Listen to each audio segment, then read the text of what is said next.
নমস্কার, জয় হিন্দ, জয় ভারত। তো কেমন আছো তোমরা সবাই? এই যে দেখতে পাচ্ছ যে ভারতের পতাকা রাস্তায় ফেলে তার উপর দিয়ে হেঁটে যাচ্ছে, বাংলাদেশিদের এত বড় সাহস যে অন্যায়টা এরা করেছে।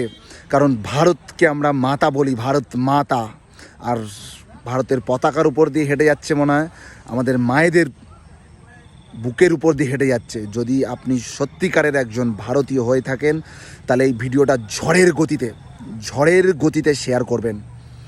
যদি আপনি সত্যি একজন হিন্দুস্থানি, একজন ভারতীয়, হিন্দু হোক, মুসলিম হোক, খ্রিস্টান হোক, জৈন হোক, শিখ হোক, বুদ্ধিস্ট হোক, যে কোনো ধর্মের মানুষ, সবাই শেয়ার করবে। এটা আমাদের দেশের কথা, আমাদের দেশের ম্যাটার এটা। যে ভারতের পতাকা পায়ের তলা দিয়ে যারা অন্যায় করেছে, আমি চাই এটা ঝড়ের গতিতে শেয়ার হোক। আর যারা পুরুষ, যারা ভারতবাসী, যারা এই দেশের খেয়ে বড় হয়েছে, তারাই শেয়ার করবে। কোনো হিজড়াদের আমি বলবো না শেয়ার করতে, কারণ মানুষের মতো